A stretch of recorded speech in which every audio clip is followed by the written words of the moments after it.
in the summer, when all the talk was about who the new manager was going to be, Ange Postecoglou was not top of the list. That's fair to say. Most people were talking about Pochettino coming back, or Nagelsmann, and then obviously the whole thing around Arne Slot and so on. So when Ange Postecoglou was put forward, I think most people were underwhelmed, shall we say. And there was even a little bit of a group trying to get a trending no to Postecoglou and all the rest of it. But I don't think any of us could have expected such a turnaround in attitude and atmosphere as has happened so far. Listen, it's absolutely early days, right? It's 3 games in, essentially. And I know we've had a little bit of the pre-season and that as well, which wasn't a great pre-season, to be fair, with everything that kind of went on. But it's amazing how much things have changed over the last sort of few weeks since he's been there. So the interesting thing around it is that as Spurs fans, we've gone through such a dismal time that we kind of were expecting it to take a long time for things to really change. And it's happened kind of almost immediately. It's almost like the club really needed it. They really needed something different, someone different with a different attitude and so on. And obviously with the incoming players and so on, we've got off to a really great start. Let's not make, let's not get ahead of ourselves. Like I said, it's early days, but let's kind of just take every game as it comes and enjoy it and hope that we can keep the run going, right? So Brentford, not an easy team, not an easy place to go. And we come away from there with a draw. Okay, most fans would want to win and all the rest of it. But as I said, early days, right? First game of the season away, Brentford, not an easy place to go. Or hasn't been, shall we say. Like I say, it's early days for them as well, so we don't know how they're going to pan out over the course of the season. Then we get Man United at home. We weathered the storm with the first half, and I don't think anyone, whilst I think Man United are not the team that they used to be, and they are going to have probably an up and down season, but given the history of the club and what they've managed to do over the course of time and everything, they're always going to be there or thereabouts. They're not going to be dropping like a stone. So if you're surprised that Man United are in and around the top 4 come the end of the season, then I'd be shocked that you're not thinking that, because I think they'll always been in and around there. They have been, even when they've been poor, they've still managed to get close. And still managed to pick up the odd trophy here and there. Let's not make any bones about it. So we beat them, okay, 2-0. We had a good second half. We played really well. We took the points and deservedly won that game. Then you come to Bournemouth, where historically we've had a bit of an up and down time there. Sometimes we've won, sometimes we've lost. We've not always got the result we've deserved and so on. Bournemouth this season will be a different Bournemouth to the one that they were last season. And I think, watching the game yesterday, it was obvious they were going to come at us and they were going to try and close us down, not give us that space to be able to express ourselves. But for me, the midfield 3 were absolutely fantastic. Maddison, Bissouma and Sarr, all together, they've just clicked so well. And they're playing so well. In fact, they actually, all 3 were involved in the build-up to the first goal, with Maddison getting his first Tottenham goal. And there was, and to be fair, there was signals that was coming. So when we scored, I was in no doubt. But they did put us under pressure. And I felt that the guys at the back actually did fairly well.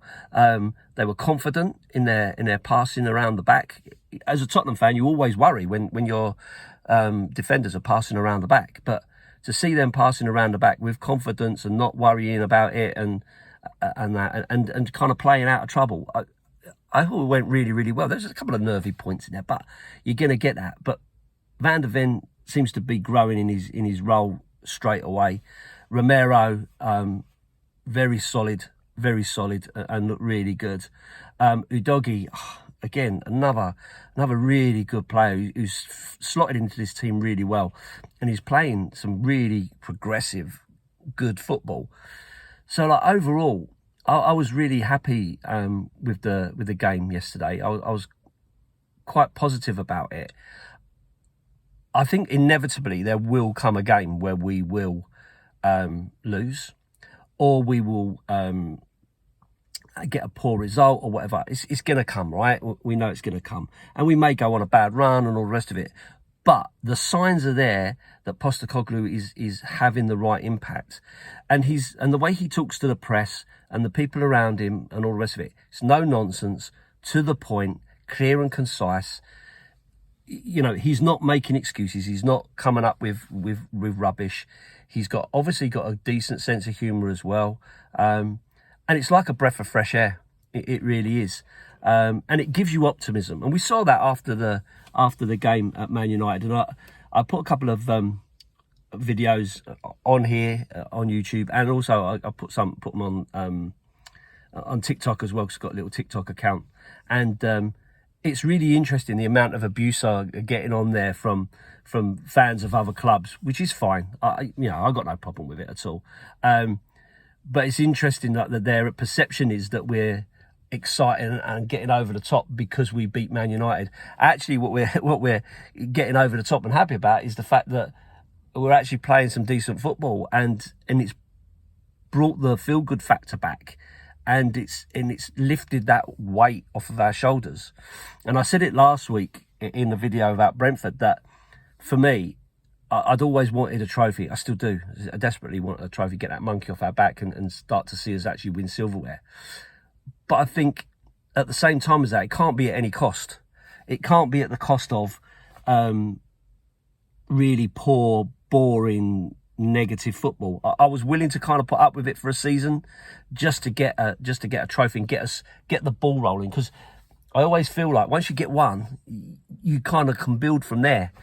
But for me, I couldn't bear to sit and watch that same stagnant, boring football.